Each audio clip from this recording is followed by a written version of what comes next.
हरिओम श्री प्रणाम जी। ओम शांति। ओम शांति। क्या हाल चाल है? बढ़िया गुरु जी। ठीक है।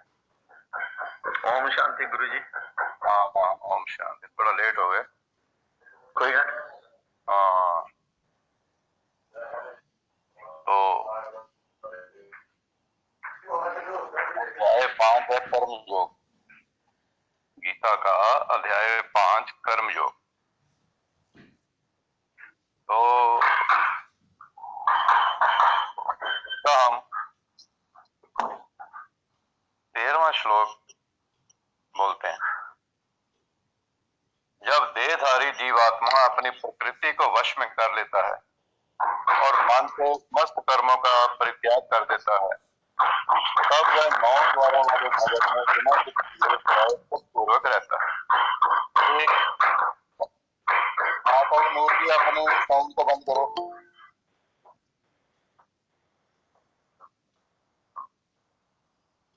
अब नूर जी अपने साउंड बंद करो। और सॉरी हाँ,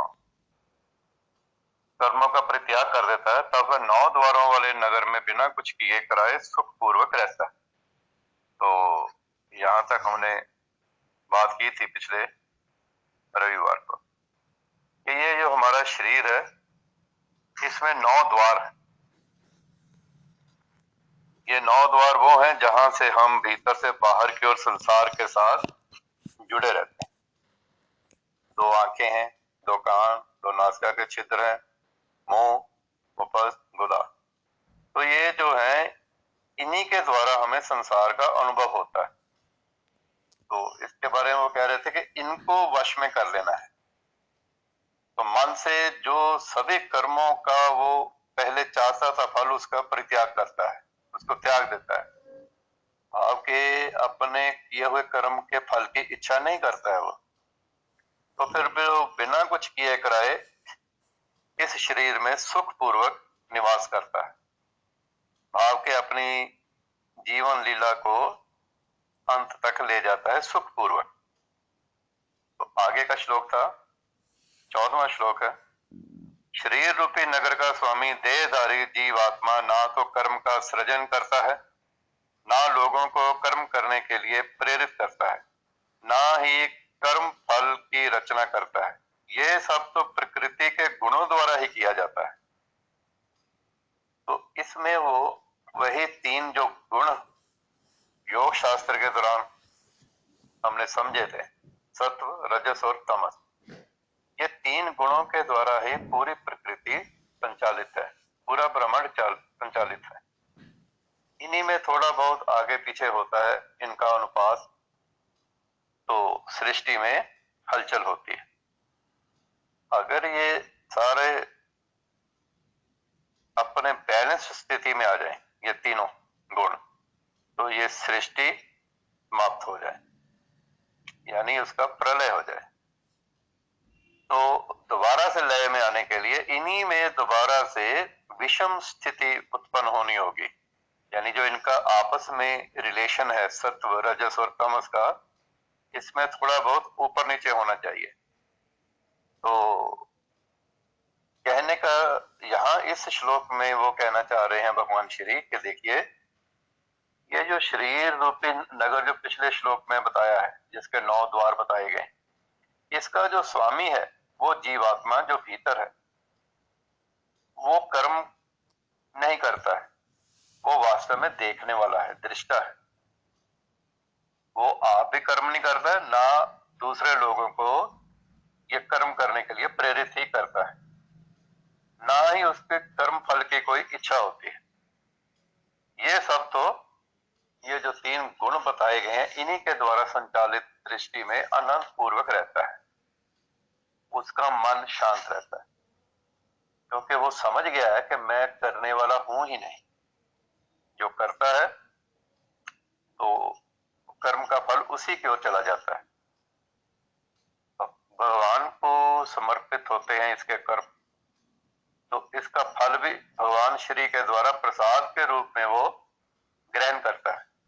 तो उसका मन शांत रहता है, सुखपूर्वक सारा जीवन व्यतीत करता है।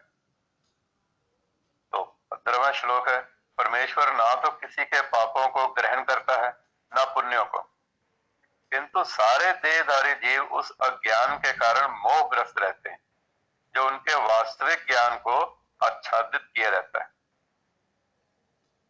अब जैसे कहा जा रहा है कि जीव जो भी कर्म करता है वो भगवान को समर्पित हो जाते हैं, वो अपने लिए नहीं करता है। तो इसका अर्थ ये तो बिल्कुल ही नहीं है कि इसके किए हुए कर्मों का फल भगवान को मिलता है, मिलना इसी को ही है, पर ये समर्पित करता है। जैसे हम प्रसाद लेके जाते हैं मंदिर, तो भगवान के चरणों में वहां पर प्रसाद को चढ़ाया जाता है, तो थोड़ा सा भगवान लेते हैं, तो बाकी का सारा हम खुद ही लेके आते हैं। वो भी एक किस्म का ऐसा ही होता है कि दिखाने के लिए कि मैंने भगवान को दिया है। वास्तविक चीज जहां मन में है, उसका भाव है ये कि मैंने भगवान को अर्पित कर दिया। जैसे ही सोचते हैं तो भगवान को अर्पित हो जाता है, लेकिन भगवान उसको पूरे का पूरा कई गुणा करके वापस भक्त को लौटाता है। तो भगवान नहीं रखते हैं। क्यों नहीं रखते हैं? क्योंकि सभी कुछ तो उन्हीं का है। जब सभी कुछ मेरा है, आप उसमें से मेरे को कुछ दोगे तो मैंने क्या करना है? मेरा तो सारा ही है। तो भगवान ना तो आपके पाप का भागी है, ना वे आपके पुण्यों के भागी हैं। वो आपको ही मिलने हैं फल। वो तो आपके मन का भाव है जो भगवान के चरणों में समर्पित है। उससे आपका ही जीवन शांत रहना है, आपका ही जीवन आनंदमय रहना है। या फिर अगर उल्टे काम करते हैं, भगवान को आप समर्पित नहीं भी करते हैं, तो आखिर में वो जो कर्म कुछ भी किया जाता है, बाहर एक व्यवस्था है जो नजर नहीं आती है, वो देखने में नहीं आती है, लेकिन ये सब कुछ उसी से टकराता है और कई गुना होकर के वापस मिलता है। तो ये जो नहीं देखने में आने वाली चीज है, इसी को भगवान कहते हैं। यही वो शक्ति है, यही वो चीज है जो कहते हैं कि आपको हर वक्त देख रही है। वो देखने का अर्थ केवल इतना ही है कि आप जो भी कर्म करोगे वो उस शक्ति के द्वारा आपको ही लौटा दिया जाना है। तो इस तरह वो जो शक्ति है जिसको भगवान कहते हैं, हम बाहर है, परमात्मा है, वो ना तो आपके पापों को ग्रहण करते हैं ना पुण्य को। लेकिन ये जो देहधारी जीव है, ये अज्ञान से ग्रसित है, मोहग्रस्त रहते हैं, मोह माया में पड़े रहते हैं। तो क्योंकि मोह माया में पड़े रहते हैं, तो उनका जो वास्तविक ज्ञान है वो ढका रहता है। किस चीज से? अज्ञान से। अज्ञान और ज्ञान अंधेरा और प्रकाश की तरह है, दोनों एक साथ नहीं हो सकते। जहां प्रकाश है वहां अंधेरे का कोई अस्तित्व नहीं, और जहां अंधेरा है वहां प्रकाश नहीं है। तो इसको इसी तरह से समझना चाहिए कि अगर ज्ञान है तो अज्ञान की कोई संभावना नहीं, और अगर अज्ञान है तो फिर ज्ञान की कोई संभावना नहीं। तो ये होता इसलिए है कि जीव मोहग्रस्त है, अपने को जानता नहीं है, अपने किए हुए कर्मों को अपने लिए करता है, उसी में मोहग्रस्त हो जाता है, उसके फल की इच्छा करता है, तो वो फल पाता है, फिर फल पा करके वो हाय हाय करता है। यही अगर कर्म भगवान के प्रति किया जाए, वहां से प्रसाद के रूप में जो फल मिलता है वो लिया जाए, तो वो आनंद पूर्ण होता है। तो श्लोक का अर्थ इस सिलसिले में ये लेना चाहिए, अपने कर्मों को भगवान के प्रति समर्पित करते हुए करें, और जो कुछ भी फल है वो उन्हीं के द्वारा प्रसाद के रूप में ग्रहण करें। तो जो भी जीव है वे अपने सुख दुख में पूर्णतया आश्रित हैं। परमेश्वर की इच्छा से वह स्वर्ग या नरक को प्राप्त होता है। जिस तरह वायु के द्वारा प्रेरित बादल अपने कर्मों के द्वारा प्रेरित होते हुए यह दुख या सुख में गिरता है। जैसे बादल, हवा उसको किसी भी तरफ ले जाए, तो कर्म आपको किसी भी तरफ ले जाए, अच्छा है तो आनंद, बुरा है तो नरक है। तो जब भगवान को समर्पित करके हम कर्म करते हैं तो बुरा कर्म हमसे होता ही नहीं। वैसे भी आप सोचिए, मंदिर में प्रसाद लेके जाते हैं तो बुरा प्रसाद तो आप लेके जाते ही नहीं, अपने तरफ से बेस्ट चीज लेके जाते हैं। तो इसी तरह जो भी कर्म भगवान के प्रति समर्पित होगा वो बेस्ट होगा, तो उसका फल भी उसका बेस्ट ही आने वाला है, इसमें आप शंका मत करें। पर शर्त यह है कि जो भी कर्म करें उस पर अपनी मोहर मत लगाएं, अपना दावा न करें। दावा करके ही चूक हो जाता है, वो दावे से बचना चाहिए। ये मैंने किया, ये मेरे द्वारा हुआ, ये मेरे लिए हुआ, इसका फल मुझे मिलेगा, तो वो दुख में ले जाने वाला है। और नूर जी अपनी आवाज बंद करें। तो 16वां श्लोक बोलते हैं आगे, किंतु जब कोई उस ज्ञान से प्रबुद्ध होता है जिससे अविद्या का विनाश होता है, तो उसके ज्ञान से सब कुछ उसी तरह प्रकट हो जाता है जैसे दिन में सूर्य से सारी वस्तुएं प्रकाशित हो जाती। अब ज्ञान की महिमा हो रही है। ये ज्ञान किस लिए बता रहे हैं कि कर्म कैसे करने हैं। ये 5वां अध्याय है, इसको कर्म योग कहते हैं, कर्म योग का अध्याय है। वो कह रहे हैं कि जब जब हम ज्ञान को उपलब्ध होते हैं, ज्ञान हम में उतर आता है, तो उससे क्या होता है, जैसे अंधेरे में प्रकाश उतर आता है तो अंधेरा समाप्त हो जाता है, लुप्त हो जाता है, उसका अस्तित्व नहीं रहता अंधेरे का। तो ज्ञान जब भीतर उतर आता है तो भीतर अज्ञान का कोई भी कण नहीं रह जाता है, तो सब कुछ उसके द्वारा, उस भीतर हुए ज्ञान के द्वारा सब कुछ ही प्रकाशित हो जाता है। प्रकाशित होना होता है कि उसका स्वरूप समझ आना शुरू हो जाता है, जो भी सामने चीज आती है। किसके द्वारा? ज्ञान के द्वारा। वो समझ इसीलिए नहीं आ रहा था कि अज्ञान का अंधेरा था। अब ज्ञान का प्रकाश है तो सभी वस्तुएं एकदम से स्पष्ट हो जाती हैं। वो क्या वस्तुएं हैं? ये संसार क्या है, मैं स्वयं क्या हूं, परमात्म तत्व क्या है, ये सृष्टि कैसे चल रही है। वास्तव में तो यही प्रश्न है जो कि इस संसार में सबको अपने लिए पूछने चाहिए, लेकिन संसार और ही प्रश्नों में उलझा रहता है, मैं, मेरा, मुझे, मेरे लिए। तो अपने से वो दूर रहता है जो वो स्वयं है। तो जैसे ही ज्ञान का सूर्य अंदर उदय होता है तो सब चीजें प्रकाशित हो जाती हैं। किस तरह? जैसे दिन में सूर्य से सारी वस्तुएं प्रकाशित हो जाती हैं, आप सब चीज को आसानी से समझ जाते हो, क्योंकि प्रत्येक जीव व्यष्टि है और भगवान भी व्यष्टि है। ये सभी भूतकाल में व्यष्टि थे, संप्रति भी व्यष्टि है और भविष्य में मुक्त होने पर भी व्यष्टि ही बने रहे। एक व्यष्टि होती है कि समष्टि होती है। समष्टि सब कुछ हो गया, व्यष्टि उसका कुछ रूप हो गया। तो अंधेरे में तो सारी वस्तुएं एक जैसी ही नजर आती हैं। अज्ञान में, अज्ञान में यानी अंधेरे में कोई भी चीज स्पष्ट नहीं होती। अंधेरे में तो वृक्ष भी आदमी का स्वरूप लगता है और देखने वाला डरता है, लेकिन जब प्रकाश हो जाता है तो वो उसी वृक्ष की सुंदरता से प्रसन्न होता है। यही चीज हमारे ज्ञान के बारे में है। जैसे ही ज्ञान भीतर प्रकाशित होता है, सभी चीजें जो हमें डरा रही थी, जिनसे हम भय मान रहे थे, वो हमें सुख देने वाली हो जाती। तो आगे का श्लोक 17वां बोलते हैं, जब मनुष्य की बुद्धि, मन, श्रद्धा तथा शरण सब कुछ भगवान में स्थिर हो जाते हैं, तभी वह पूर्ण ज्ञान द्वारा समस्त कर्म से शुद्ध होता है और मुक्ति के पथ पर अग्रसर होता है।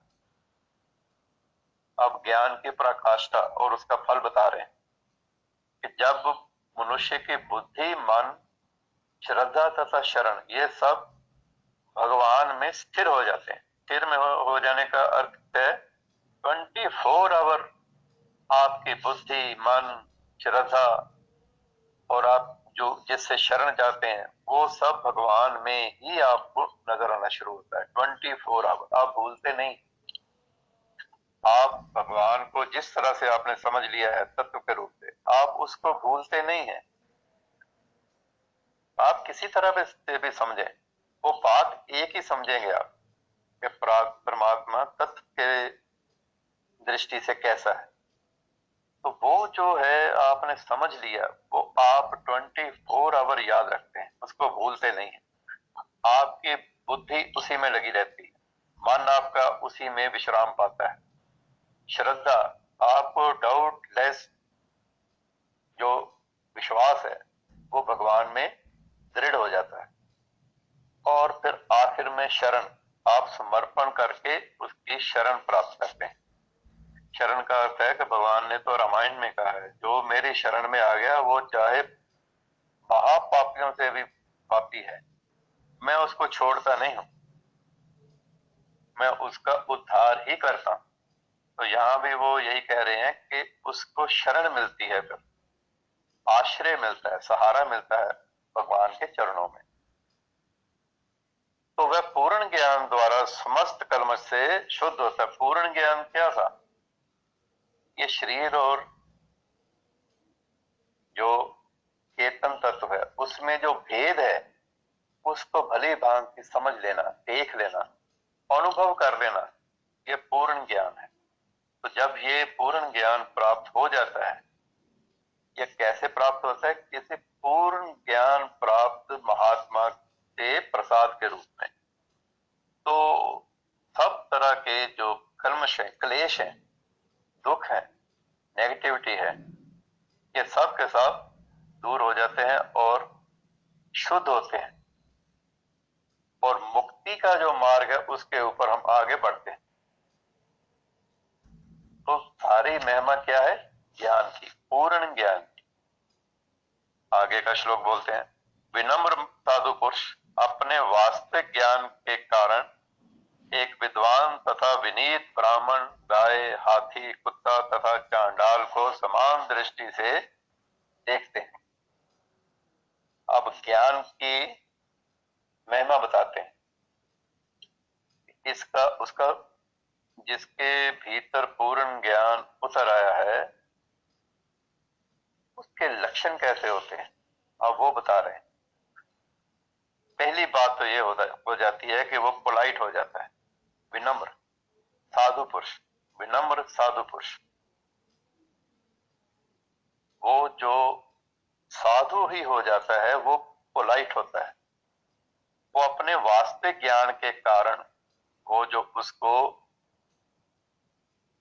अपने शरीर और स्वयं में जो भेद है उसको समझ जाता है ना, जो उसके कारण एक विद्वान तथा, अब वो क्या करेगा कि उसकी दृष्टि में विद्वान यानी ज्ञानी या ब्राह्मण या गाय, हाथी, कुत्ता, चांडाल, ये सब एक समान हो जाते हैं, कोई इसमें भेद नहीं करता है।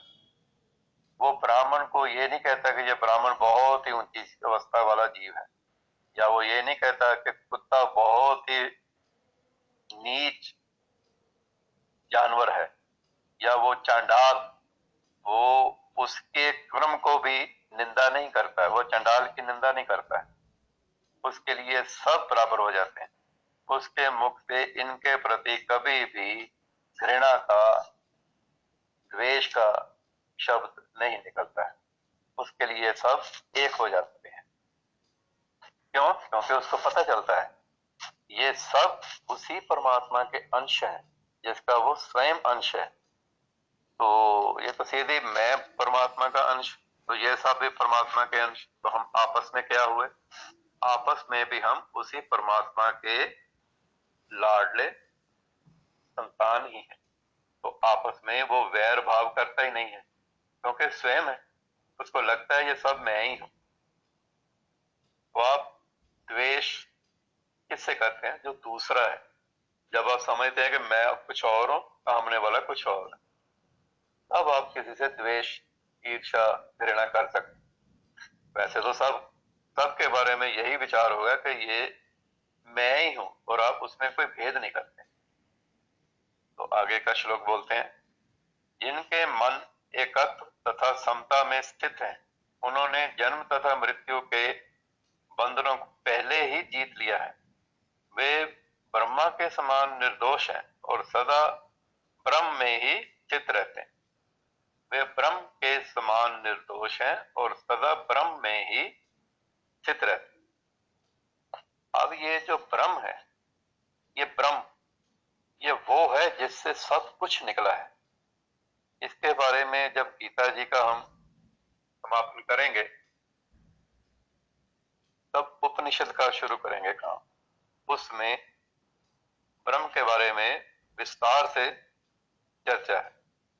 तो यहां तो आप केवल इतना समझ लें कि ब्रह्म का अर्थ है जिसमें से ये सब प्रपंच निकला है और उसी में दोबारा से इसने लय हो जाना है, प्रलय हो जानी है इसकी। जहां से निकलते हैं वहीं पर वापस चले जाते हैं।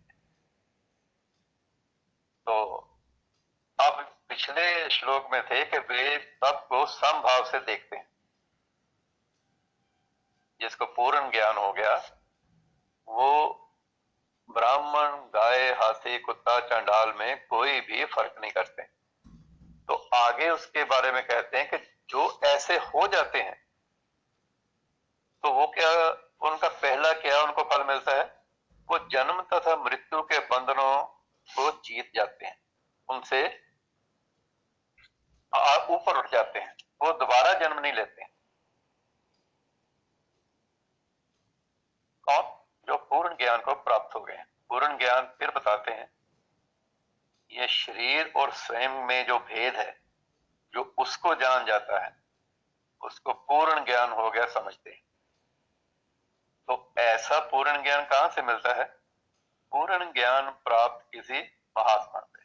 आप श्रद्धा पूर्वक उसके चरणों में जाते हैं, आदर सहित बैठते हैं और विनम्रता से आप पूछते हैं, जिज्ञासा करते हैं। किसके बारे में? ब्रह्म के बारे में। एक ही जिज्ञासा है संसार में, ब्रह्म। वो ब्रह्म क्या है, उसके लक्षण क्या है, मैं कैसे जानूंगा? एक ही प्रश्न है और इसी प्रश्न के इर्द गिर्द के सब शास्त्र पुराण रचे गए हैं। इनका जो सेंट्रल आइडिया है वो यही है। मूल सार क्या है? सभी शास्त्रों का सार क्या है? ब्रह्म को जानना। तो वो कहते हैं वे ब्रह्म के समान निर्दोष है। अब वो जो ब्रह्म है जिससे ये सारा कुछ निकला हुआ है वो निर्दोष है। निर्दोष का मतलब होता है जिसमें कोई दोष नहीं है, कोई विकार नहीं है। वो जो विकार हम अपने में देखते हैं क्योंकि सीमित है, क्योंकि पूर्ण ज्ञान नहीं है, वो दोष काम, क्रोध, लोभ, मोह, अहंकार, राग, द्वेष, ईर्ष्या ये उसमें नहीं है जहां से हम आए हैं। तो जिसको पूर्ण ज्ञान हो जाता है वो ब्रह्म के समान ही निर्मल हो जाता है। जब तक ज्ञान नहीं होता है तब तक मल होता है, दोष होते हैं, माया का पर्दा होता है। जैसे ही पूर्ण ज्ञान को प्राप्त होते हैं ये माया का पर्दा, ये मल, ये दोष, ये दूर हो जाते हैं। तो क्या बचता है? बचता है ब्रह्म, निर्मलता, निर्दोषता। तो ये ऐसा पूर्ण ज्ञान को प्राप्त व्यक्ति है, अब वो व्यक्ति नहीं रह जाता है। जो महात्मा है, जो संत हैं, वो ब्रह्म के समान होते हैं और सदा ब्रह्म में ही स्थित रहते हैं। यानी उनका पूर्ण कालिक ध्यान ब्रह्म में ही रहता है। अभी तो देखिए मूर्ति पूजा है, मूर्ति पूजा से उठते हैं ऊपर तो निराकार में जाने की चेष्टा होती है। निराकार में जाने के लिए किसी पूर्ण ज्ञान प्राप्त महात्मा का सानिध्य होना जरूरी है। आप उसकी शरण में जाएंगे तो वो जो आपने क्वालिफिकेशन पैदा कर ली है मूर्ति पूजा के द्वारा, वहां से छलांग लगती है। तो वो तो सामने ही है, हम देख नहीं पा रहे हैं। वो देख पाते हैं जब पूर्ण ज्ञान प्राप्त महात्मा से आपकी मुलाकात होती है। तो वो अपनी जो उन्होंने शक्ति अर्जित कर रखी है उसका आपके ऊपर वर्षा करते हैं, शक्तिपात बोलते हैं उसको। अब वो शक्तिपात जो होता है वो अमूल्य है, उसका मोल नहीं है कहीं भी, क्योंकि वो आपको उस जगह की छलांग लगाने की शक्ति देगा जहां जाना संभव नहीं है। जैसे हम हैं इस तरह से, तो वो महात्मा आपको अपनी शक्ति देता है, शक्तिपात करता है। ये शक्तिपात देखने से होता है, आंखों में हाथ लगाने से होता है। तो कुछ लोग जो पिछले जन्मों के उनके होते हैं, पुण्य कर्म बहुत ज्यादा होते हैं, तो ये जो शक्तिपात गुरु का होता है वो उससे एकदम से उनकी पिछली जो आग थोड़ी बहुत ही अभी रहती थी वो एकदम से भड़क जाती है। ज्ञान की आग, ज्ञान की अग्नि। तो वो इस जन्म में सब तरह के पाप, मल, दोष भस्म कर देती है, तो ब्रह्म की तरह से निर्मल हो जाते हैं। तो गुरु की बड़ी महिमा है। इसीलिए कहते हैं कि गुरु के बिना गति नहीं होती, गुरु बिना गति नहीं है। कुछ भी कोई कर ले, वो जो धक्का आखिरी है वो तो लगाना ही पड़ेगा किसी।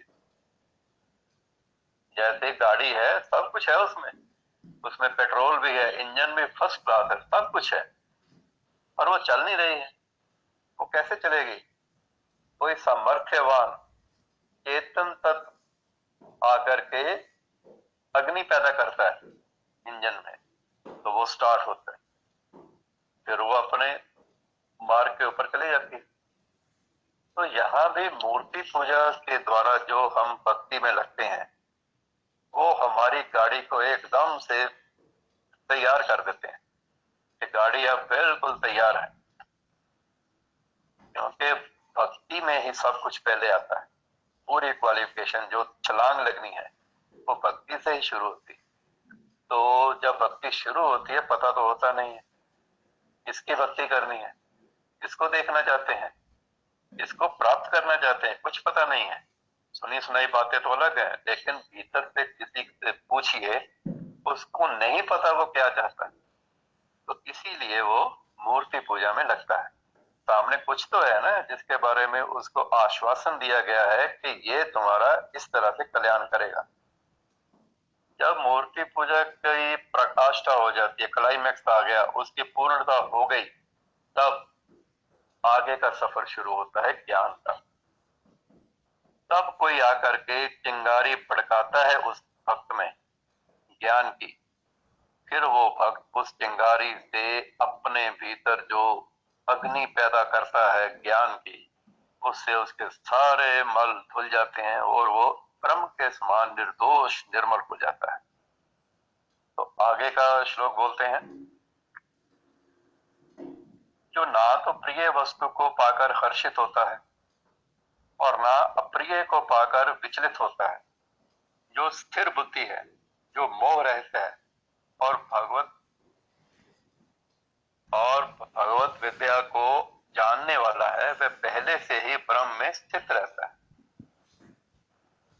अब ब्रह्म में स्थित रहने, ब्रह्म में स्थित होने वाले के लक्षण आगे फिर बता रहे हैं इस श्लोक में। 20वां श्लोक है, ये कर्म योग का 5वां अध्याय गीता जी का।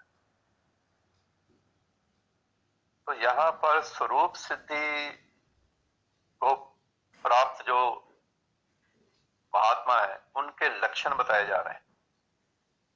उनका पहला लक्षण क्या है? आप अपने आसपास भी संसार में उसको अनुभव कर सकते हैं, देख सकते हैं कि वो जो जो वो चाहता था मेरे को मिल जाए, कभी इच्छा की हो उसने, तो जब वो मिल जाता है तो वो हर्षित नहीं होता, उसमें एकदम से खुशी नहीं आती, तो खुश नहीं होता। खुश नहीं होने का यहाँ मैं जो कह रहा हूँ उसका अर्थ ये नहीं कि वो दुखी होता है। इच्छित चीज मिलने पर भी वो उछलता नहीं है। और अप्रिय वस्तु जिसको वो नहीं चाहता वो भी उसके सामने आ जाए, वो वस्तु हो सकती है, परिस्थिति हो सकती है, स्थिति हो सकती है, घटना हो सकती है। अप्रिय जिसको वो अच्छा नहीं समझता, उसके प्राप्त होने पर भी वो विचलित नहीं होता। विचलित होना क्या होता है? डिस्टर्ब होना। वो डिस्टर्ब नहीं होता। ये किसके लक्षण है? जो पूर्ण ज्ञान को प्राप्त हो चुका है और परमात्मा की ओर बढ़ रहा है मुक्ति के मार्ग पर। तो मुक्ति के मार्ग पर बढ़ने वाले के ये लक्षण है कि प्रिय वस्तु के प्राप्त होने पर वो हर्षित नहीं होता, अप्रिय के प्राप्त होने पर वो डिस्टर्ब नहीं होता, उसकी बुद्धि स्थिर है। यानी बहुत लोग ऐसे हैं कि जब तो समय अच्छा है तो बहुत ही वो विनम्र रहते हैं, बहुत अच्छे रहते हैं। अगर उनको समय थोड़ा चेंज हो जाए तो उनके ये गुण भी विलुप्त हो जाते हैं, समाप्त हो जाते हैं। वो आम जनों की तरह ही व्यवहार करते हैं।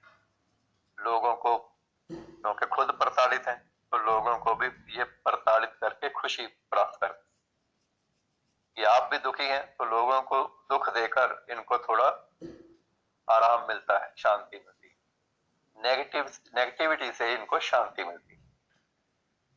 तो ये ऐसे लोग स्थिर बुद्धि नहीं होते कि जब समय अच्छा है तो अच्छे हैं, बात भी अच्छी करते हैं, लोगों के साथ व्यवहार भी अच्छा करते हैं। जब समय इनका अचानक बदल जाए तो ये सब कुछ बदल जाता है, तो वो स्थिर नहीं होते, अस्थिर बुद्धि होते हैं। तो जिसके बारे में बात की जा रही है वो महात्मा जो पूर्ण ज्ञान से अब प्राप्त हो गया है, जो मुक्ति के मार्ग के ऊपर चल पड़ा है, उसकी बुद्धि स्थिर रहती है। स्थिर का अर्थ क्या है?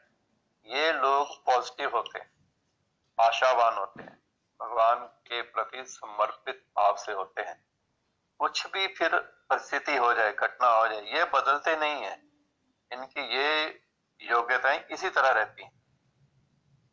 और भगवत विद्या यानी ब्रह्म विद्या, उस ब्रह्म को जानने की जो विद्या है, वो जानने वाला है वह पहले से ही ब्रह्म में स्थित रहता है। कहने का अर्थ है जिसको ब्रह्म विद्या का ज्ञान है वो ब्रह्म होकर के ही प्राप्त हो सकता है, तो वो तो पहले ही ब्रह्म में स्थित है। तो ऐसे को विचलित करने वाला कोई नहीं होता। तो किसी भी व्यक्ति, घटना, परिस्थिति से विचलित नहीं होते, डिस्टर्ब नहीं होते। क्यों? क्योंकि जैसे पिछले श्लोकों में बात हुई थी, तो उन्होंने अपने भीतर एक पॉइंट, एक बिंदु, एक उन्होंने ढूंढ लिया है जहां हमेशा ही शून्य है, हमेशा ही शांति है, घोर सन्नाटा है, साइलेंस है, साइलेंस की क्लाइमैक्स है। वो वहां पर स्थित है। अब वहां पर स्थित जो व्यक्ति है, साधु है, महात्मा है, वो किसी भी परिस्थिति, घटना, व्यक्ति से डिस्टर्ब नहीं होता। तो आगे का श्लोक बोलते हैं 21वां। ऐसा मुक्त पुरुष भौतिक इंद्रिय सुख की ओर आकृष्ट नहीं होता, तो सदैव समाधि में रहकर अपने अंतर में आनंद का अनुभव करता है। इस प्रकार स्वरूप सिद्ध व्यक्ति पर ब्रह्म में एकाग्रचित होने के कारण असीम सुख भोगता है। अब ये आगे का फिर से फल बताते हैं। किस चीज का? जो पूर्ण ज्ञान को प्राप्त हो गया उस महात्मा का, उनको क्या फल होता है? उनको सबसे बड़ा जो फल है कि वो इंद्रिय सुख की ओर आकर्षित नहीं होता, वो इंद्रियों के सुख की ओर आकर्षित नहीं होता है। क्योंकि सारे दुख इसकी जड़ ये इंद्रियां हैं। आंखों के द्वारा देख कुछ रहा है, लेकिन ये देख कुछ और ही रहा है और कर कुछ और ही रहा है। तो ये तीनों जो आपस में सामंजस्य नहीं बैठता है, तालमेल नहीं बैठता है, ये दुख का कारण है। तो ऐसा मुक्त पुरुष ये इंद्रियों के जाल में फंसता ही नहीं। तो क्या करता है, वो सदा समाधि में स्थिर रहता है। अब समाधि का में स्थिर रहने का अर्थ, जैसे योग शास्त्र की विवेचना के दौरान हुई थी बात, समाधि का अर्थ ये नहीं है कि आंखें बंद करके आप बैठे रहो। समाधि का अर्थ बहुत कुछ अलग से है कि आप फोकस्ड रहते हैं परमात्मा की ओर, एक ही जगह पर, एक ही स्थान के ऊपर आपका ध्यान लगा रहता है, तो वो समाधि है। अष्टांग योग में 8वां जो अंग है वो समाधि ही है, जो यम नियम आसन प्राणायाम प्रत्याहार धारणा ध्यान फिर समाधि। तो ये समाधि अष्टांग योग की क्लाइमैक्स है। वहां पर 24 आवर आपकी मेडिटेशन चलती है, आप हमेशा जागते रहते हो 24 आवर। रात को सोते में भी अगर आप एक करवट भी लेते हैं तो आपको पता होता है कि मैंने करवट बदली है, हालांकि शरीर तो गहरी नींद में है, लेकिन जो भीतर है हम वो जागते हैं, वो दृष्टाभाव पूर्णतः जाग जाता है। तो उनके साथ फिर आनंद, ऐसे स्थिर बुद्धि समाधि में स्थित व्यक्ति समाधिस्थ आनंद को अनुभव करते हैं। इस प्रकार स्वरूप सिद्ध व्यक्ति पर ब्रह्म में एकाग्र चित्त होने के कारण असीम सुख भोगता है। अब वो जो पर ब्रह्म है वो उसका एक स्वरूप, जैसे बार बार बताया है, आनंद भी है, आनंद स्वरूप भी है। तो जब स्थित ही उसमें हो गए हैं तो क्योंकि वो आनंद है तो आनंद का सुख ये भोगते हैं, असीम सुख भोगते हैं, क्योंकि उसमें स्थित हो गए हैं जो स्वयं आनंद है। ये कौन स्थित होता है? पूर्ण ज्ञानी। पूर्ण ज्ञानी का स्टार्टिंग क्या होता है? भक्ति। वो भक्ति कैसे करते हैं? मूर्ति पूजा से शुरू होता है काम। लोग मूर्ति पूजा की निंदा करते हैं कुछ लोग, इन्होंने विज्ञान समझा ही नहीं है उसका। मूर्ति पूजा का विज्ञान बहुत गहरा है, ये आम साधारण जन की समझ में नहीं आता है जो इसकी निंदा करते। क्यों? क्योंकि वो उसको समझते हैं एक बुत इंसान के द्वारा बनाया हुआ है, जो कि वो है भी, ऐसी बात नहीं है, लेकिन वो ये नहीं समझ रहे कि वो जो सामने बैठ के उसकी ओर देख के वो क्या अनुभव कर रहा है, उसके लिए वो बुत नहीं है। देखना बुत को है पर समझना कुछ और है। सामने कुछ तो है ना जिसके ऊपर आप एकाग्र हो सकते हो, वही एकाग्रता आपको उससे ऊपर उठाएगी। और एक दिन आप इस बात के लिए बहुत धन्यवाद करोगे अपने उन ऋषियों मुनियों बुजुर्गों का जिन्होंने मूर्ति पूजा का चलन किया। ये ऐसा ही है जैसे एक बच्चे को एबीसी सिखाते हैं डॉट्स लगा करके, तो वो उसी के ऊपर ऊपर चलता है, तो एक दिन उसको सही बात का पता चलता है, वो बिना डॉट्स के लिखता है। फिर एक दिन एबीसी भी नहीं लिखता है, वो सीधा ऐसे ही लिखता है। अब वो बड़ी बड़ी चीजें लिखता है, लेकिन एबीसी जिंदगी में कभी नहीं लिखता दोबारा। लेकिन वो एबीसी की निंदा नहीं करता है, क्योंकि एबीसी ही बेस थी ऐसे लिखने तक। तो मूर्ति पूजा भी बेस है उस निराकार को जानने तक, यहीं से छलांग लगती है। तो आगे का श्लोक बोलते हैं, बुद्धिमान मनुष्य दुख के कारणों में भाग नहीं लेता, जो कि भौतिक इंद्रियों के संसर्ग से उत्पन्न होते हैं। हे कुंती पुत्र, ऐसे भोगों का आदि तथा अंत होता है, अतः चतुर व्यक्ति उनमें आनंद नहीं लेता। अब फिर से योग शास्त्र को आप थोड़ा स्मरण करें। में भी यही बात थी कि जो चीज पैदा होती है उसने समाप्त होना है। तो फिर क्या करें? जो चीज कभी पैदा ही नहीं हुई है तो उसका कभी अंत भी नहीं होने जा रहा, तो उसमें ध्यान करें। तो वो क्या चीज है? वो वही परब्रह्म है, परमात्मा है। उसका ना कोई आदि है ना अंत है, ना उसको किसी ने बनाया है ना कोई उसका बिगाड़ सकता है। तो ऐसे परमात्मा की जब हम शरण में जाते हैं, उनके ऊपर ध्यान केंद्रित करते हैं, तो हम वैसे ही हो जाते हैं। क्यों? क्योंकि चित्त की ये क्वालिटी है, ये जिसको देखेगा ये उसके जैसा होकर के रहेगा। योग शास्त्र में यही चीज बताई थी कि चित्त, और उसका श्लोक क्या था पहला, कि चित्त की वृत्तियों का रोकना योग है। तो चित्त का इतना इंपॉर्टेंट प्लेस है अध्यात्म में। तो चित्त जो देखता है उसी का स्वरूप धारण करके मन के आगे रखता है।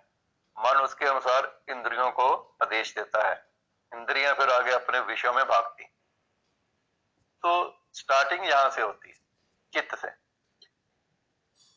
तो फिर वो कहते हैं कि जो बुद्धिमान मनुष्य है वो दुख के कारणों में भाग नहीं लेता। तो दुख तो इंद्रियों से ही होते हैं, ये जो भी करेंगे वो दुख में ही लेके जाएंगे। तो वो जो बुद्धिमान व्यक्ति है, कौन? पूर्ण ज्ञानी है, जिसने ज्ञान पूर्ण प्राप्त कर लिया है, वो इंद्रियों के पीछे भागता ही नहीं है, क्योंकि दुख तो इन्हीं के संपर्क से शुरू होते हैं। तो हे कुंती पुत्र, हे अर्जुन, ऐसे भोगों का आदि तथा अंत होता है, जो शुरू होगा उसका अंत होगा। तो ऐसे वो भोगों में रुचि ही नहीं रखता है। वो जो पूर्ण ज्ञानी है, वो जो महात्मा है, वो जो मुक्ति के मार्ग पर चल पड़े हैं, वो इन चीजों के ऊपर, भौतिक सुखों के ऊपर जाते ही नहीं है, इंद्रियों के पीछे नहीं जाते हैं। तो इसलिए चतुर व्यक्ति उनमें आनंद नहीं लेता। चतुर यानी क्लेवर। यहाँ क्लेवर किसको बोला गया है? जो ये जानता है कि इंद्रियों के साथ जाऊंगा तो दुख है, इंद्रियों के विपरीत जाऊंगा तो सुख है, वो चतुर है, यानी क्लेवर है। उसने एक चीज सीख ली है जो साधारण जन नहीं जान पाते, वो इंद्रियों के पीछे भागते हैं। ये चतुर है, होशियार है, ये समझ आता है, दूसरों को देख के समझ आता है कि वो ऐसा ऐसा कर रहे हैं तो दुख पा रहे हैं, मैं ऐसा करूंगा ही नहीं, तो वो पीछे मुड़ता है, तो वो अपने भीतर प्रवेश पाता है। इंद्रियों को जब हम छोड़ते हैं तो भीतर प्रवेश पाते हैं, भीतर प्रवेश पाते ही अपने स्वयं के दर्शन होते हैं कि मैं तो ये हूं। तो जब मैं ये हूं तो फिर मैं वो को ढूंढता हूं कि जिससे मैं आया हूं। जब तक हमें अपना ज्ञान नहीं है तब तक उसका ज्ञान संभव नहीं है, जिसके पीछे सारी पूजा पद्धति कर रहे हो। उसके पीछे जाने के लिए तो पहले स्वयं को जानना होगा कि मैं क्या हूं। तब आप उसको जानने के योग्य होते हैं जिससे हम आए हैं और जिसमें जाना है, जिसमें विश्राम पाना है, शांति प्राप्त करनी है, आनंद प्राप्त करना है। लेकिन शर्त यह है, पहले स्वयं को जानना पड़ेगा। तो चतुर व्यक्ति भौतिक सुखों में आनंद लेता ही नहीं। तो योगी जन जो होते हैं वो परम सत्य में रमण करते हुए अत्यंत दिव्य सुख प्राप्त करते हैं। इसीलिए परम सत्य को भी राम कहा जाता है। अब राम नाम की महिमा बहुत है। राम दशरथ के बेटे ही नहीं है, राम परम आनंद है, परम सुख है, क्योंकि परमात्मा है, परमात्मा के अवतार है राम। इनको बोलने मात्र से ही विश्राम और शांति को प्राप्त होते हैं। तो जो यथार्थ योगी या दिव्य ज्ञानी, वे इंद्रिय सुखों की ओर आकृष्ट नहीं होते, क्योंकि वे निरंतर भाव रोग के कारण हैं। ये संसार के जो रोग हैं, ये माया के जो रोग हैं, वो इसके कारण है। वो उनकी ओर मुंह ही नहीं करते। ज्ञानी जन उनके पीछे जाते ही नहीं। भौतिक सुख के प्रति जितना ही कोई आसक्त होता है, उसे उतने ही अधिक भौतिक दुख भी मिलते हैं। तो जैसे हम कहते हैं कि कोई भी सुख आप संसार का ले लो, वो आखिर आपको दुख में ही ले जाने वाला है। तो क्या करना चाहिए? करना ये चाहिए कि ये जो सुख है ये शुरू होते हैं और इनका अंत होता है, अंत इनका दुख में होता है। तो जैसे जिसका शुरू है उसका अंत है, लेकिन एक तीसरी डायमेंशन है आनंद, उसका ना शुरू है ना अंत है। तो उसमें जब हम चले जाते हैं तो हमेशा के लिए दुखों से छूट जाते हैं। तो आनंद क्या है? आनंद परमात्मा का एक स्वरूप है। जब परमात्मा से एक हो जाते हैं तो आनंद को प्राप्त होते हैं। ऐसे ही नहीं है सत्संग में आनंद मिलता है, क्योंकि वहां परमात्मा की चर्चा है, परमात्मा का नाम चल रहा है। जहां परमात्मा की चर्चा होती है वहां वे स्वयं मौजूद होते हैं। तो जहां परमात्मा स्वयं मौजूद है वहां आनंद है, सुख की बात नहीं है। सुख तो फिर खत्म हो जाएगा, आनंद है। परमात्मा का एक नाम आनंद है। तो आगे का श्लोक बोलते हैं, यदि इस शरीर को त्यागने के पूर्व कोई मनुष्य इंद्रियों के वेगों को सहन करने तथा इच्छा एवं क्रोध के वेग को रोकने में समर्थ होता है तो वह इस संसार में सुखी रह सकता है। फिर ध्यान से सुनिए यह श्लोक। यदि इस शरीर को त्यागने के पूर्व कोई मनुष्य इंद्रियों के वेगों को सहन करने और इच्छा एवं क्रोध के वेग को रोकने में समर्थ होता है तो वह इस संसार में सुखी रह सकता है। कहने का अर्थ, मृत्यु को प्राप्त होने से पहले पहले जिसने इंद्रियों के वेगों को सहन करने की शक्ति प्राप्त कर ली है। वेगों को सहन करने की क्या शक्ति है? जैसे काम, क्रोध, इच्छा, क्रोध, इनका वेग उठता है। कभी आपने महसूस किया हो, अनुभव किया हो, ये भीतर से जैसे आंधी की तरह उठते हैं। आप अनुभव तभी कर पाएंगे जब आप दृष्टा भाव में हैं। यह भी बहुत बड़ी बात है कि आपको पता चल रहा है कि आंधी उठ रही है भीतर, काम की, क्रोध की, लोभ की, मोह, अहंकार की। तो ये जो आंधियां उठती है इनको सहन करने के योग्य हो जाते हैं, जो सहन करने के योग्य, जो इनको देखने लगते हैं, इनके द्वारा संचालित नहीं होते, इनके पीछे भागने नहीं लगते, वो इनको देखने में समर्थ हो जाते हैं, दृष्टा में। जीवन त्यागने के पहले पहले जिसने ये योग्यता प्राप्त कर ली है कि वो इच्छाओं और क्रोध आदि को सहन करने के योग्य हो गया है, तो वो क्या है? वो ही वही इस संसार में सुखी है। जिन लोगों ने इन वेगों को, इन आंधियों को अपने भीतर उठता हुआ अनुभव किया है, वही इसको छोड़ने के लिए आतुर है। वो चाहते हैं ये छूट जाए मेरे से। तो एक दिन वो छूट भी जाएंगे, क्योंकि वो देखने वाले बन गए हैं। ये देखने वाला भाव ही तो सबसे बड़ा हथियार है इन चीजों को भगाने के लिए। दृष्टा भाव, ये दृष्टा भाव जिसमें जाग गया है उसको ये काम, क्रोध आदि की आंधियां उठती हुई अनुभव होती हैं, तो एक दिन वो इनको सहन करने के भी योग्य हो जाता है। सहन क्या होना होता है? ये जो वेग उठते हैं ये बहुत थोड़े समय के लिए उठते हैं, लेकिन वही थोड़ा समय हम देखने में नहीं समर्थ, तो उसमें हम रम जाते हैं, उसी के अनुसार काम करने लगते हैं। ये सारे परिवर्तनशील होते हैं। ये जितने भी वेग हैं ये उठते हैं, हम देखते हैं, लेकिन हम उनके साथ सहमत नहीं होते। हम उनको देखते हैं, दृष्टा भाव से देखते हैं। तो देखते हैं ये तो एक आध मिनट की ही बात थी, वो अपने आप ही समाप्त हो जाते हैं। ये जो वेग, ये जो आंधियां उठती हैं काम, क्रोध की, इनको देखने वाले के सामने ही वो एक आध मिनट में समाप्त हो जाती। यही एक आध मिनट महत्वपूर्ण है। आप उसको सहन कर जाएं।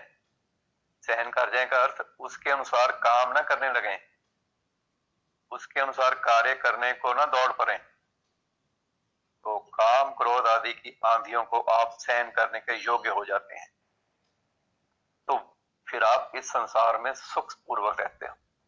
फिर आप किसी भी चीज से डिस्टर्ब नहीं होते। डिस्टर्ब होने वाली बातों को आपने जीत लिया, उनके वेग को आपने सहन करने की शक्ति प्राप्त कर ली, तो अब आप हमेशा के लिए सुखी रह सकते हैं, आनंद में रह सकते हैं।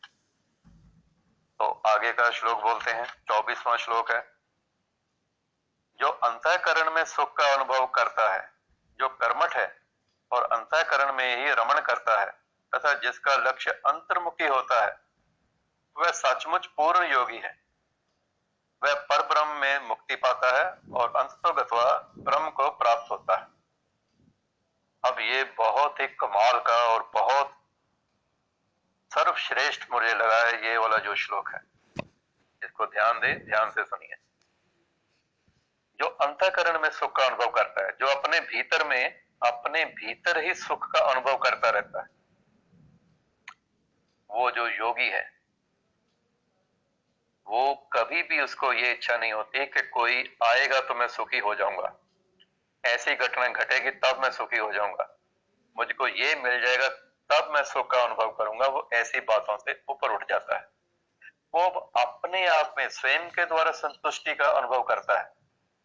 वो कर्मठ है, वो कर्म करने में आलस्य नहीं करता है। वो अपने काम को बखूबी बहुत सुचारू रूप से सुंदर तरीके से अंजाम को देता है, उसको पूर्ण करता है और अपने अंतःकरण में ही घूमता रहता है, रमण करता रहता है। वो बाहर जाता ही नहीं है, सब काम करता हुआ, जैसे पहले भी बताया है, उसने भीतर एक पॉइंट ढूंढ लिया है। वो जहां पर शून्य है, सन्नाटा है, शांति है, परम है, वो पॉइंट ढूंढ लिया है।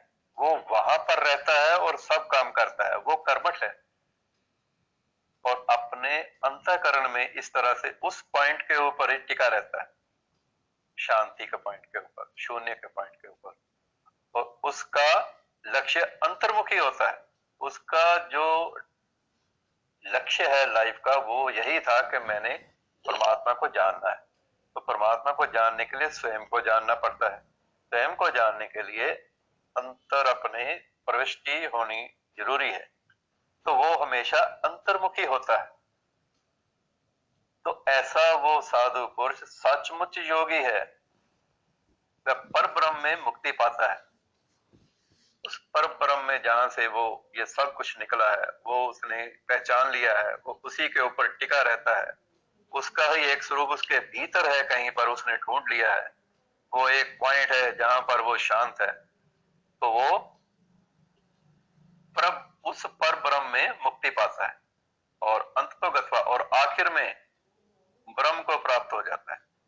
जब जीवन का अंत होता है तब वो उसी पर ब्रह्म में एक हो जाता है। तो ये इतना शानदार और भरोसा देने वाला, सांत्वना देने वाला श्लोक है। इसको फिर से पढ़ता हूं। जो अंतःकरण में सुख का अनुभव करता है, जो कर्मठ है और अंतःकरण में रमण करता है तथा जिसका लक्ष्य अंतर्मुखी होना होता है, वह सचमुच पूर्ण योगी है। वह पर ब्रह्म में मुक्ति पाता है और अंततोगत्वा ब्रह्म को प्राप्त होता है। हरिओम। अब इसमें इतना आनंद आने का कारण ये है कि इसका थोड़ा बहुत अनुभव आप सब ने भी किया होगा, तो इसीलिए आनंद आया है। इतने हमने श्लोक बोले हैं, दोबारा कोई नहीं बोला है। अब ये जो श्लोक है, ये भरोसा देता है परमात्मा की ओर से कि जो अपने भीतर प्रवेश पाता है, वो विराट में प्रवेश पाता है। और परमात्मा तो विराट ही है। तो जिसने भीतर प्रवेश पा लिया, उसने विराट को भी जान लिया। और जिसको जान लिया, अब उसी में ही रमण करते हैं, विचरण करते हैं, घूमते हैं और आखिर में जीवन के अंत में उसी में ही एक हो जाते हैं। हरिओम। तो आज यहां तक हम इसको समाप्त करते हैं, क्योंकि इस श्लोक का आनंद मानना चाहिए थोड़ा। तो यहां तक किसी ने कोई जिज्ञासा करनी हो, कोई प्रश्न पूछना हो, तो आप पूछ सकते हैं। ओम शांति।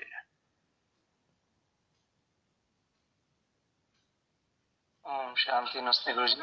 हाँ हाँ, ओम शांति। जी पिछले सेशन में आपने विरक्ति एक वर्ड यूज किया था, विरक्ति, आसक्ति और विरक्ति। विरक्ति हाँ, आसक्ति होती है किसी चीज में लग जाना, मन और उसको चाहने की हमेशा मेरे को प्राप्त होता रहे, कि मेरे से जुदा ना हो जाए, तो उसको बोलते हैं आसक्ति।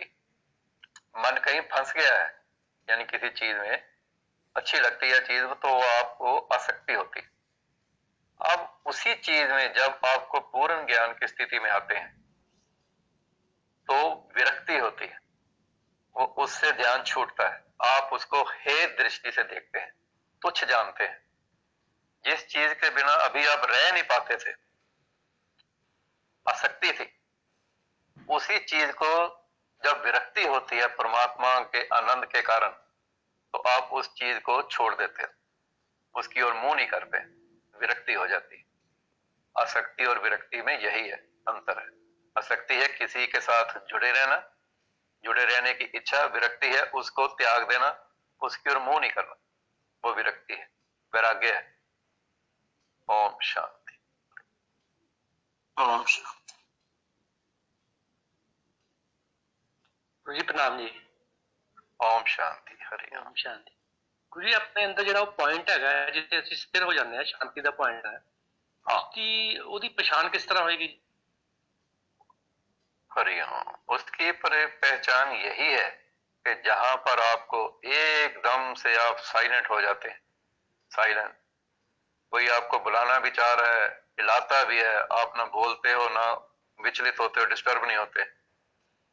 जहां शांति है, जहां सन्नाटा है, जहां आपका शरीर बिल्कुल थम गया है, अब ये हिलता नहीं है, सांस बिल्कुल ही स्लो हो गई है, जैसे चल ही नहीं रही है, तो उस वक्त आप एकाग्र स्थिति की क्लाइमेक्स में हो। यही स्थिति आगे चलते चलते फिर समाधि में चलते हैं। जब समाधि को उपलब्ध होते हैं तब आपको उस पॉइंट का सीधा अनुभव होता है कि जब मैं मन के द्वारा यहां पर सोचता हूं तो मैं शांत रहता हूं। जब आप उस चीज को देखते हैं समाधि में, ये समाधि का वर्णन इतना आसान नहीं है, फिर भी बोलने के लिए कुछ बोलना होता है। जब समाधि में आप बिल्कुल शांत स्थिति में हैं, आनंद के कारण शरीर पुलकित है, रोंगटे खड़े हो जाते हैं कई बार, और आपको लगता नहीं है कि मेरा संसार के साथ कोई संबंध है, वो एक स्थिति बनती है भीतर। तो जैसे ये मन का भाव है, इसी तरह इसी मन के भाव के साथ ही शरीर में भी एक स्थिति है। जैसे हम कहते हैं कि जितने भी रोग हैं ये मन के कारण, यहाँ भाव उठते हैं शरीर पर, ये होते हैं प्रकट। तो जब मन उस स्थिति में होता है तो भीतर भी एक वो जगह होती है, वो आपको अनुभव में आ जाएगी। जब भी आप समाधि में जाना चाहें फिर वो एक तरह से कुंजी है, बिल्कुल ही आप वहां ध्यान करें, एकदम से आपका शरीर स्थिर हो जाएगा, मन स्थिर हो जाएगा और आप आनंद को अनुभव करना शुरू कर देते हैं। यही कह रहे हैं कि वो ब्रह्म में ही रमण करते हैं, उसी में घूमते रहते हैं। क्योंकि जो भी आप बाहर संसार में प्राप्त करके सोचते हैं कि मैं सुखी हो जाऊंगा ये प्राप्त करके, वो भीतर उस आनंद से भी हजारों गुना आनंद, लाखों गुना आनंद है, वहां महसूस होता है। तो जीवन क्या है? जीवन है जो आप महसूस करते हैं, जहां जो आपके मन में, चित्त में जो आप महसूस करते हैं वही तो जीवन है। अगर वही चित्त और मन आनंद को अनुभव करते रहते हैं, करते रहते हैं, करते रहते हैं, तो जीवन तो आनंद में है। अब वो बाहर का विषय नहीं है, इसका अर्थ ये भी नहीं लेना चाहिए कि बाहर काम नहीं करना, कोई कर्म नहीं करना, ये नहीं कह रहे हैं। सब काम करते हुए ये पॉइंट आपके दृष्टि में आ जाता है, तब आप वहां पर रहते हैं। तो अभी कल की बात बता रहे हैं कि पंजाब के सीएम ने 5-5 मरले के प्लॉट काटने के लिए, कॉलोनियां काटने के लिए बोला है, तो हम कॉलोनियां काट रहे हैं। तो क्या है कि हम भी काट रहे हैं, दूसरे भी काट रहे हैं। लेकिन जो आनंद देखने वालों को हमारी कॉलोनी काटने से आ रहा है, दूसरों की नहीं आ रहा है।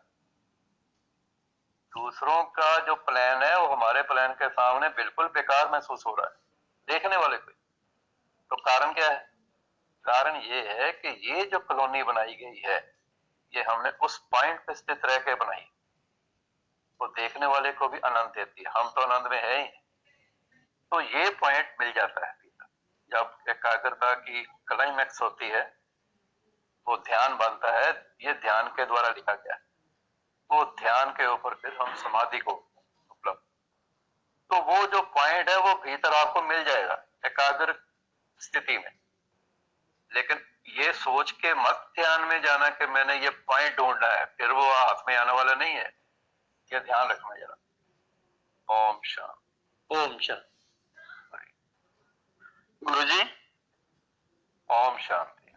गुरु जी ओम शांति। गुरु जी, ਅੱਜ ਇੰਨਾ ਆਨੰਦ ਆਇਆ ਨਾ ਅੱਜ ਸੁਣ ਕੇ ਕਿ ਮੈਂ ਕਮਰੇ 'ਚ ਉੱਠ ਕੇ ਬਾਹਰ ਦਰਖਤ ਥੱਲੇ ਆ ਗਿਆ। ਸ਼ੀਤਲ ਸ਼ੀਤਲ ਹਵਾ ਚੱਲਦੀ ਸੀ, ਅੰਦਰ ਸੁਣਨ ਦਾ ਆਨੰਦ ਵੱਖਰਾ ਹੀ ਸੀ, ਬਾਹਰ ਸੁਣਨ ਦਾ ਹੋਰ ਆਨੰਦ ਆ ਗਿਆ। हाँ ठीक है, ठीक है। अरे आप तो कह रहे हो आपको आनंद आ गया, यहाँ इस बोलने वाले को बहुत आनंद आया। तो बहुत आनंद आया गुरु जी। जब सामने सुनने वाली ऑडियंस जो है, हाँ जी, उसके लेवल पर डिपेंड करता है कि वक्ता क्या बोलेगा और कितना आनंद आएगा। बिल्कुल। तो ये बहुत अच्छा है। ये तो बार बार सुनते हैं हम अपना बोला फिर सुनते हैं, अब ही नहीं हमने बोला। नहीं तो मैंने सोचा अंदर बैठ के उतना आनंद आया, बाहर शीतल हवा चली, उधर जाके सुनूं तो और आनंद आ गया। बहुत बढ़िया, बहुत बढ़िया। ठीक है, यही शांति आनंद की स्थिति प्राप्त करने के लिए ही सभी साधना होती। बिल्कुल। तो आपको आनंद मिल ही रहा है तो क्या बात है, ठीक है, बहुत अच्छा है, बहुत अच्छा। ओम शांति। ओम शांति।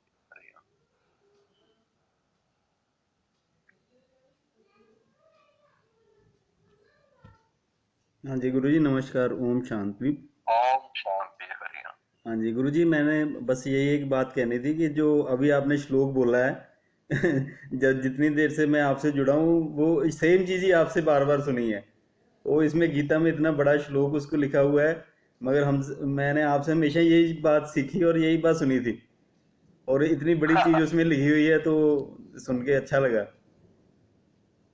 बात यह है कि गीता जी मैंने कभी यहाँ तक पढ़ी नहीं है।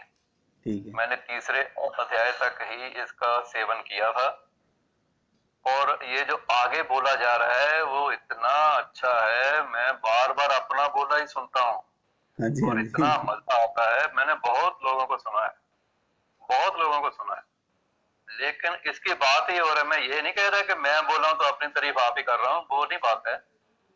आलोचक की तरह से मैं बात कर रहा हूँ, यानी क्रिटिक की तरह, कि जब भी हम सुनते हैं उसके हम गुण दोष देखते हैं।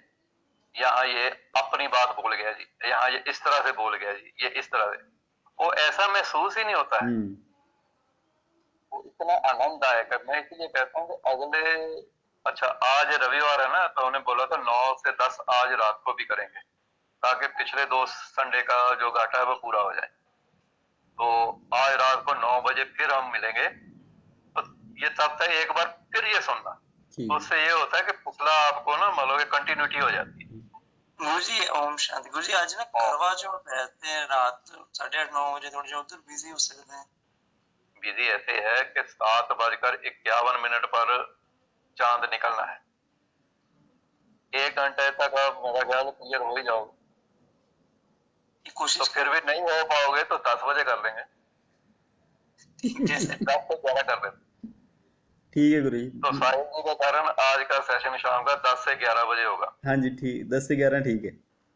हाँ ठीक है, ओके।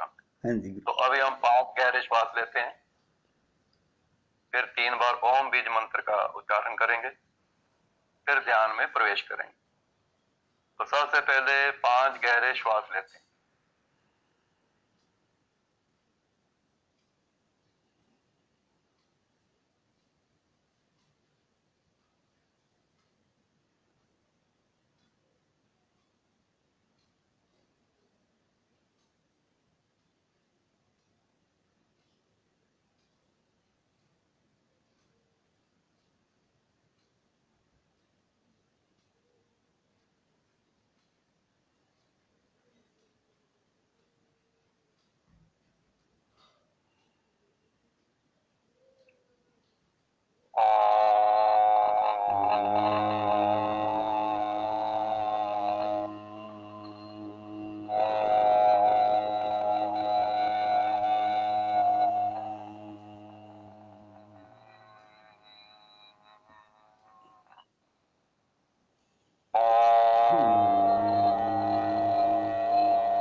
ओम शांति। हरिओम हरिओम हरिओम। तो आज का सेशन यहाँ समाप्त करते हैं। रात को 10 बजे फिर चर्चा आरंभ करेंगे डॉक्टर के लिए। हाँ हाँ गुरु जी ओम शांति। गुरु जी आप सेशन 9 से 10 ही रखें, मैंने थोड़ा जा झारसुगुड़ा से आज काम है, मैं ट्राई कर लूंगा ज्वाइन करने, नहीं सारे लेट हो जाएंगे। 9 तो 10 ही रखो गुरु जी, मैं यहाँ पे ज्वाइन कर 9 से 10 ही रहेगा। ओके। ओम शांति गुरु। ओम शांति ओम शांति ओम शांति। ओम शांति।